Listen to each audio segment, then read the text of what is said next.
We're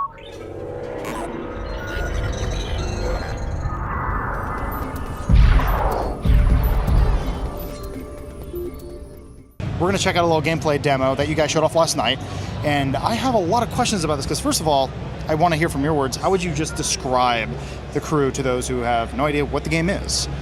So it's a big game to describe in one sentence, but if you press me, and that's what you're doing, it's an open world MMO driving game that features the entire USA. Right. And it seemed like there was a lot of, in the trailers, a lot of customization. It seemed to be a huge, like, I thought you were just showing off kind of like, it's a cool trailer, it's a lot of stuff, but when you got into it, like, there's a lot of customization in the game, right? Yeah. So, I mean, one of my favorite games over the last 10 years, especially car games, was Need for Speed Underground, Need for Speed Underground 2. And that sort of focus on performance and aesthetic customization, I feel we've kind of lost that in the driving game genre. So what we really wanted to do is get back to those roots and give people really so many options to customize their vehicles for performance and for their aesthetics to reflect their personality, really push that super far. So that's what we've got at the heart of the game. You want to strip away the body of your car, see the insides of the engine, change little performance parts, you can do that. Well, just talking about that, how nitty-gritty you guys went, and then going here where you see the map on the other side, it sounds like it's a pretty big game. When you were driving through Vegas and you said, if you want to drive to the Strip, you could. It's going to take us too long if we do that. How big is this game? You see those mountains up there? Yes. You can drive all the way over there. What happens if I get to the tip? Oh, yeah, there are things to discover over there. There are challenges, there are collectibles. There are lots of things to do everywhere you go. So you can't like fall off the side of the States, but there'll be lots and lots of things to do. Now, when you're talking about these areas, we jump from like Miami to Vegas and all these different places. Can I just drive from LA to New York? Yeah, it was impractical doing that during the conference because it would have lasted like an hour and a half. But yeah, it's one contiguous area. You want to drive from Los Angeles to New York, you can do that.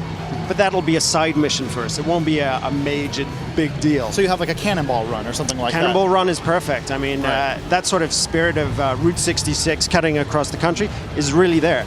And last week, two of our guys in the team, because we knew we were going to be asked that question, so we set off a race between an off-road vehicle and a high-speed performance vehicle that had to stay to the highways and started a race from the East Coast to the West Coast. Took the off-road vehicle about 2 hours and a half, the on-road vehicle, the performance vehicle, about an hour 45 minutes. And that was one speed run. I was going to ask, because I've played my fair share of racing games. One that comes to mind is Midnight Club Los Angeles, where living in LA, it was not to scale, because I can get from Santa Monica downtown LA in 4 seconds, which we know is not true. How much to scale is the United States to the game? I wouldn't give you a figure, because I don't know, but what we've really tried to do is make it as fun as possible. So it's not one-to-one, because driving for 3 days long in the game wouldn't be that much for them, especially if there's traffic on the roads, you know. Right. So what we're trying to do is to create the most varied environment possible.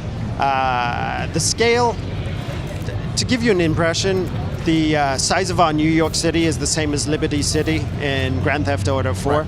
Plus we've got Chicago, Los Angeles, Las Vegas, San Francisco, Miami, New Orleans, all of these other cities in the game. Well, it sounds like it's, when you say Liberty City, I immediately just think of dense but detailed. Do you have that kind of detail? I mean, we're looking at it right now here. It looks pretty detailed. I'm assuming almost every city is like this? Oh yeah, or almost every city is like this. The difference, I think, is that we're built to go past at 200 miles per hour. So the detail is there to give that sort of visual density and to give this impression of speed. But it's not a game where, just like in Grand Theft Auto, you're going to be able to get out of your car and you've got the impression you can go to the bodega. This is really super fast driving through cities. I have to ask from a design standpoint, do you guys drive to all these cities? Do you fly to all these and you look at them, or are you just looking at Google Maps and saying, that looks good? It's a combination of different things. So first thing is we did research trips. So we saw lots of different places firsthand, took thousands of reference photos. Second thing is our vision of the US is actually very movie. There's a filmic quality to it. So we picked apart movies like Miami Vice, the Michael Mann movie, lots of movies on New York, and saw how the ambiences were done there. Saw the iconic nature of those places like that. And the third thing is Google Maps. So constructing all three of those gives a pretty good vision of our United States, if you will. And I have to ask you, because you're saying it is an MMO, that pretty much means you have to be online, right? Yeah. Okay, so if say my internet went out, I would not be able to play the game at all? Well, the save is online, so it's just like a cloud save on Xbox 360 today. If the internet goes out while you're playing World of Warcraft, you can't play World of Warcraft. It's the same thing for this game. Gotcha. And just kind of the idea, because you're an MMO, is there going to be a monthly subscription fee? No, man. I'm a console gamer at heart. This is really on the disc. You get the stakes, you get the online world, the persistent world, the MMORPG, the customization. There's no monthly fee. Well, for me personally, like I play online a few times, but I'm kind of I don't know. I'm a little antisocial, and I don't really talk to people online. If I were to go on and just play by myself, I'm just going to run into randoms. Do I just is some jerk going to maybe just run me off the road? No, we've got systems in place to protect you from that, and I feel for people who like to play just by themselves, I'm very much the same. So to ease people like that through the game, we've got a story that'll take you from Detroit to the East Coast, to the South, to the mountain states, to the West Coast, and that's playable all by yourself. But if you're comfortable playing with a couple of your friends but nobody else, you can create a crew with those friends, and every single mission is able to do cooperatively too. Now, a lot of games have actually tried this. Not a lot. There's a few. Need for Speed Online. I believe the last Burnout attempted it with Paradise. What are you guys doing that's different, that's going to separate you in the driving world? So apart from an entire country, an online persistent world, customization pushed, I think all of these things together really create something that's very different from what's available today. I love these driving games, and I think that the competitive landscape is huge. Forza, crazy quality. Need for Speed, crazy quality. GT, crazy quality. I think none of them propose this open world experience where there's so much variety and so many vehicles that you can drive in so many different ways. So that's really what I think we're bringing. Very cool. And because I have to just keep harping on this, because I heard the word MMO and it's blowing my mind. What kind of update support will there be for the game, especially the new consoles? I understand it's a lot easier to patch games now. Will you still be able to serve updates with new cars possibly, or new locations maybe that weren't as detailed before? I think so. I mean, my focus today is just getting this baby out. Yeah. So I don't know, but I think that it makes sense for us to support the game long term, and it's big enough for us to do that too. Very cool. Well, I mean, I did not see a car racing game come from Ubisoft at that press conference yesterday, and the crew looks pretty damn good. And we're taking questions now from you guys. I believe Steve and Larson are standing by our Twitter wall. Hey! Please shout questions to my friend and I here, and we will talk about them. Will do. First up, we got Games Dean, which is a great name, by the way. That is an awesome name. It's a great name. What is the extent of customization in the crew? Yeah. So what's the extent of customization in the crew? Yeah. So the customization is really built around several classes. The way we approached it was, you've got your street racing, you've got off-road vehicles, and you've got circuit racing. Those are the three major families. But within street racing, you can have different performances. And each one is not just performance, but it's also aesthetics. In off-road, we've got dirt cars that are built for dirt tracks, but we've also got raid cars. And raid cars, they're built for pure off-road, so going through forests, like dodging trees. They're inspired by the Paris-Dakar vehicles, or Baja race vehicles, so pure off-road, built for punishment, built for endurance races.